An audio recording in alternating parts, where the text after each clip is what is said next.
저희 야고보서 오늘 1장 짧게 보려고 하는데요. 먼저 야고보서 전반적인 그 내용을 살짝 훑고 가겠습니다. 이 야고보는 이제 예수님의 동생 야고보라고 이제 했는데요. 야고보가 영향을 받았던 두 개의 성경 출처가 있어요. 뭐냐면 예수님의 산상수훈과 그 다음에 잠언, 영향을 받았던 것 같아요. 그 야고보서의 내용을 보면. 그래서 전반적인 내용은 어떤 상황에 대한 어떤 조언이나 그 상황에 대한 어떤 메시지를 이렇게 얘기했다기보다는 각자 다른 주제들, 그 은유와 격언으로 짧은 지혜 말씀들로 이렇게 이어져 있다라는 특징이 있습니다. 결국 이 야고보서 전체에서 얘기를 하고 싶은 것은 하나님 사랑, 이웃 사랑. 이 내용입니다. 야고보서가 이제 총 5장까지 있는데요.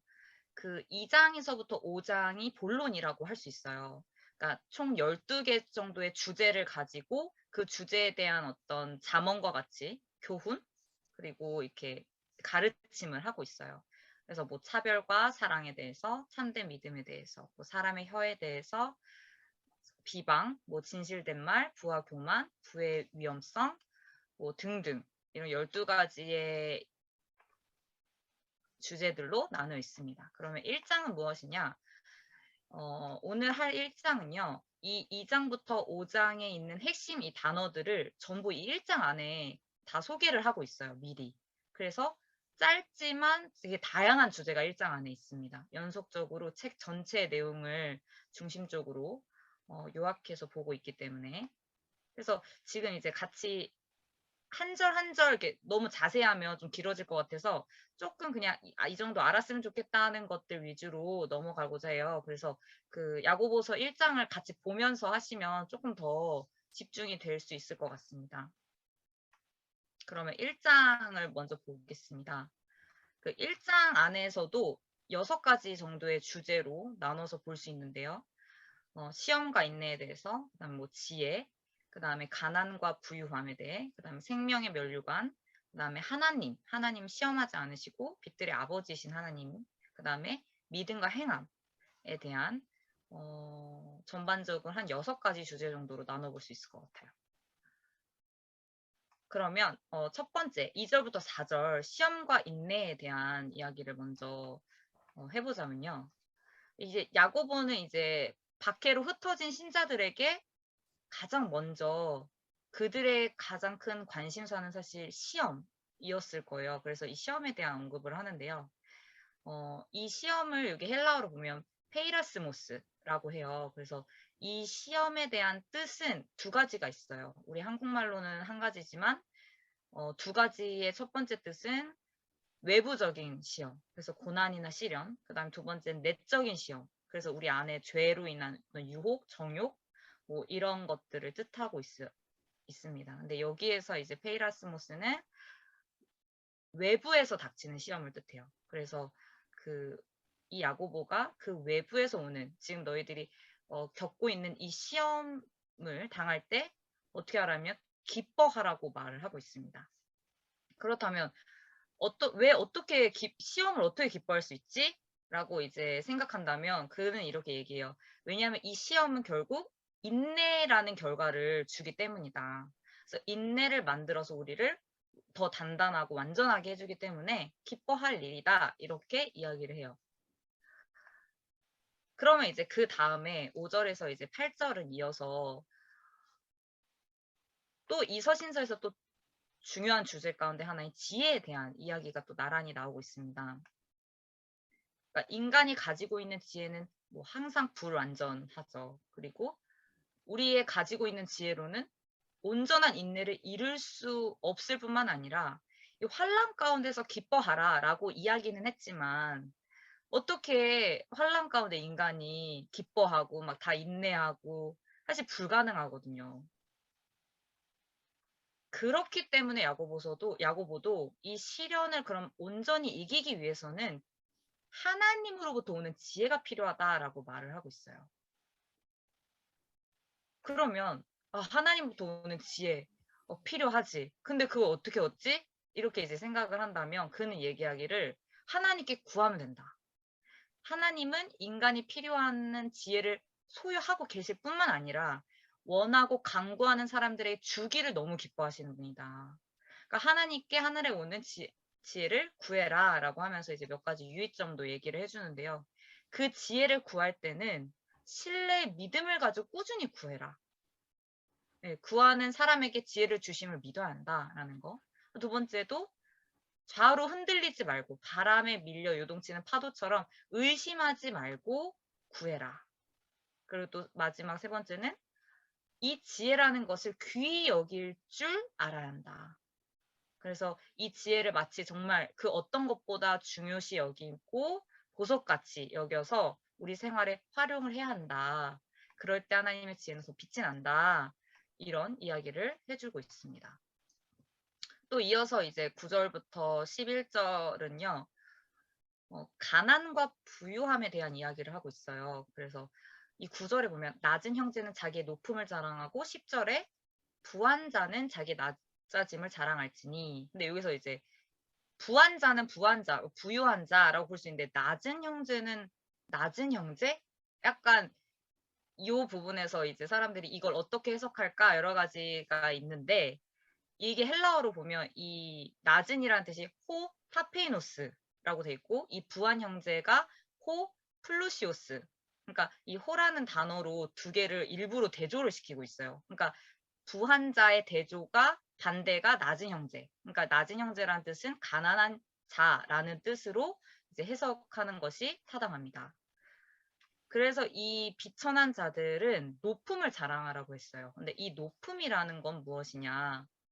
이제 여기 요한복음 15장 15절, 요한계시록 3장 21절에도 나와 있듯이 이제 예수 그리스도로 말미암아 우리가 하나님의 자녀가 됐기 때문에 영적 승기를 나타낸다라는 거예요. 그러니까 영적인 신분이 상승됐다는 거죠. 마귀의 자녀에서 하나님의 자녀로서의. 그래서 요한복음에도 하나님이 이제 너희는 종이 아니라 친구다. 나의 친구다. 그리고 요한계시록에서도 내 보좌에 함께 앉게 해주기를 내가 원한다. 내 보좌에 함께. 이제 그 위치가 높아졌다. 그래서 그 높음을 자랑해라 라고 얘기를 하고요. 그리고 부한 자에게는 오히려 낮아짐을 자랑하라고 했어요. 왜냐하면 이 부유함을 자랑하기에는 어리석다라는 이유는 이 부유함이라는 건 풀의 꽃과 같이 지나고 만다라고 얘기를 하고 있어요. 그러니까 사실 이때 그 팔레스타인 지역에 이제 있잖아요. 이 팔레스타인 자연 현상을 상기시켰던 것 같아요. 그래서 그때 당시 이제 뭐 거기에는 사막 지역이 대부분인데 이 사막 지역 같은 경우에는 강수량이 매우 적죠. 1년에 내리는 강수량도. 그리고 소나기, 비가 온다고 하더라도 바로 소나기가 지나간 후에 태양이 거의 뭐 40도 이상 되니까 풀이 살짝만 나도 바로 없어진다고요. 그래서 사실 이 사막에서 견뎌낼 식물이 거의 없다. 그러니까 이 야고보는 부유한 신도들에게 마치 이 부도 사막에 피어나는 들풀과 같다고 보고 있는 거죠. 그러니까 그 부가 그 생명력이 지극히 짧기 때문에 그것을 우리가 자랑할 것이 못 되고 우리에게 이 세상에 가장 영원한 것은 하나님 말씀 외에는 없다라고 하면서 이제 하나님의 말씀이 영원하다라는 이야기도 해주고 있습니다.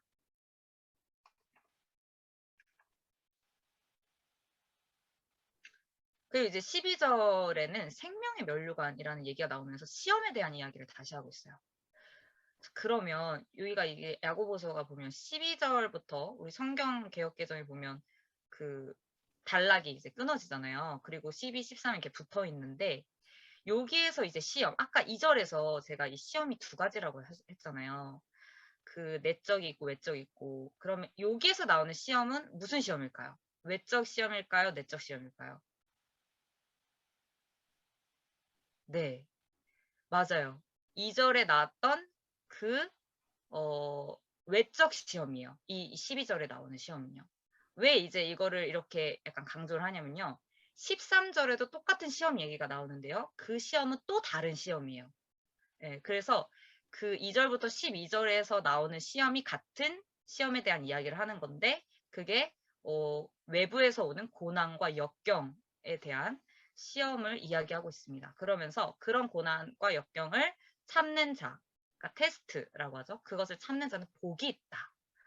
아까는 그 시험 참자 인내를 낳고 온전하게 한다는데 이번엔 또 복까지 있다는 거죠. 왜냐하면 생명의 면류관이 예비돼 있기 때문이다라는 얘기를 해요. 여기서 이제 면류관 하면 스테파논이라는 뜻인데요.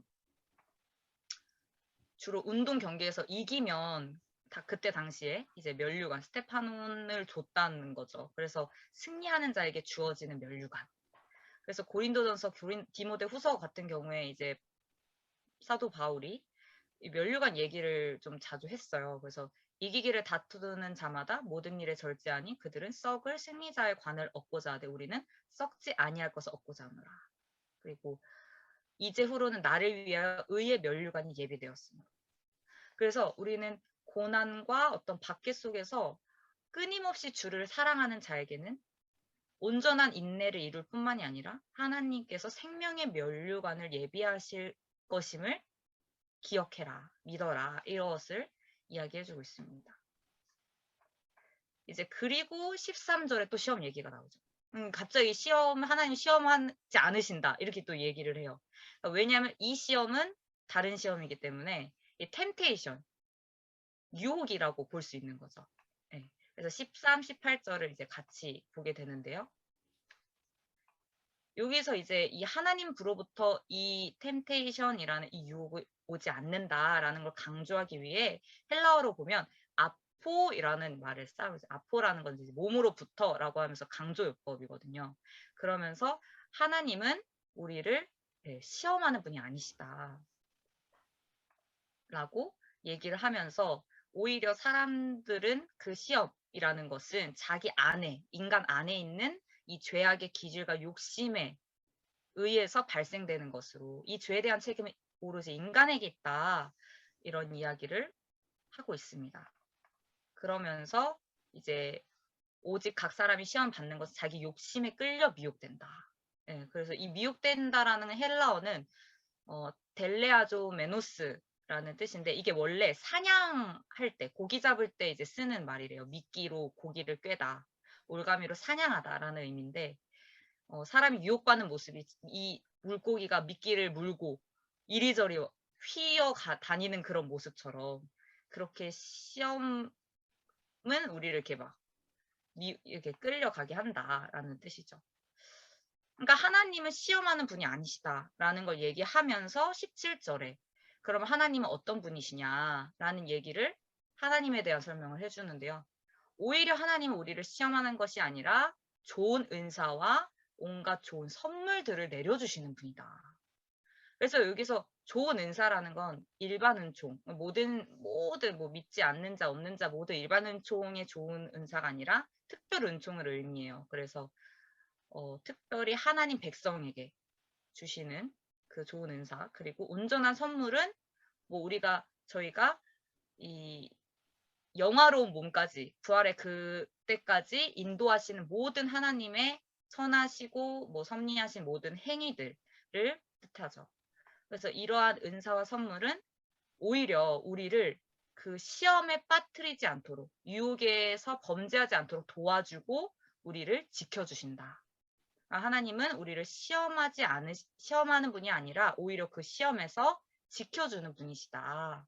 라는 걸 얘기하고 있습니다.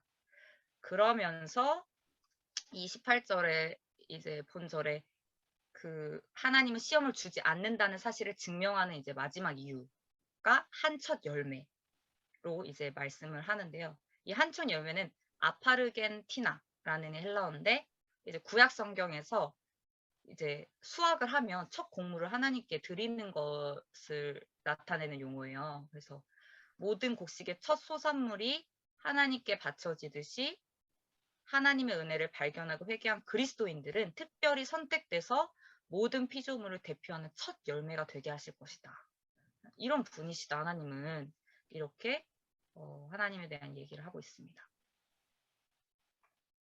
그리고 이제 이 마지막 단락에서는 믿음과 행함에 대한 이야기를 하고 있어요. 그러면서 하나님을 말씀을 듣기만 하는 게 아니라 그대로 행하십시오. 그러면서 듣기는 속하고 말하기는 더디하고 성내기는 더디하라 이렇게 얘기를 하는데 듣기를 속하게 하라라는 것은 이제 한번 거듭났다라는 거는 뭐 순간 현상이 아니라 지속되는 과정인 거죠.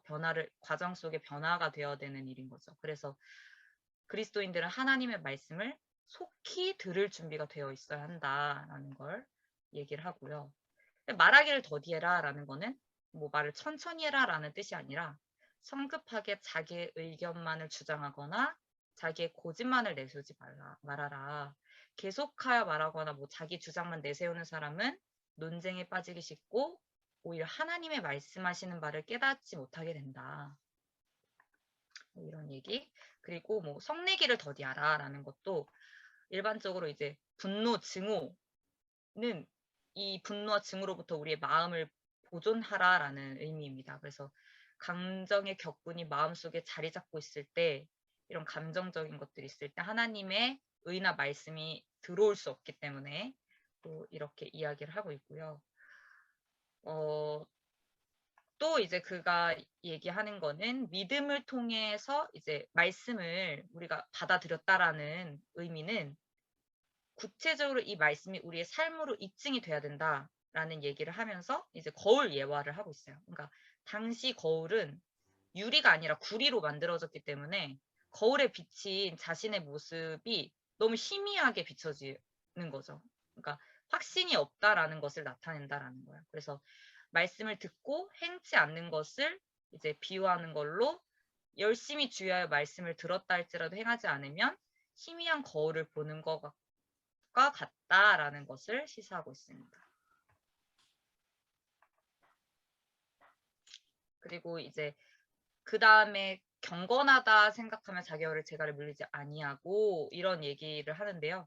여기서 경건하다라는 뜻은 드레스코스라는 기도문을 중얼거리다 라는 그 유래에서 뜻한 말이에요.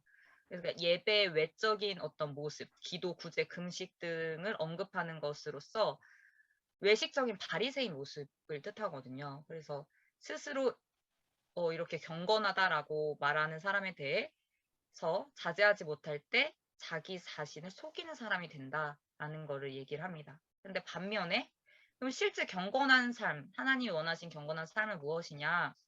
그것은 다른 사람들도 인식할 수 있는 어떤 외적인 삶의 모습으로 나타나야 한다라는 거예요. 그러니까 예를 들어 뭐 극히 어려움에 처한 자들을 돌보는 일, 구제하는 뭐 일, 그리고 세속에 물들지 않는 거룩한 삶을 사는 일로 이제 드러날 때 우리는 그게 정말 살아있는 믿음이다라고 이제 얘기를 하고 있습니다.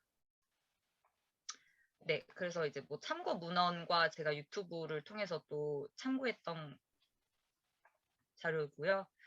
오늘 이게 1장 하고 이제 다음 주는 또 2, 3장, 그다음 4, 5장 이렇게 나눠서 보도록 하겠습니다. 감사합니다.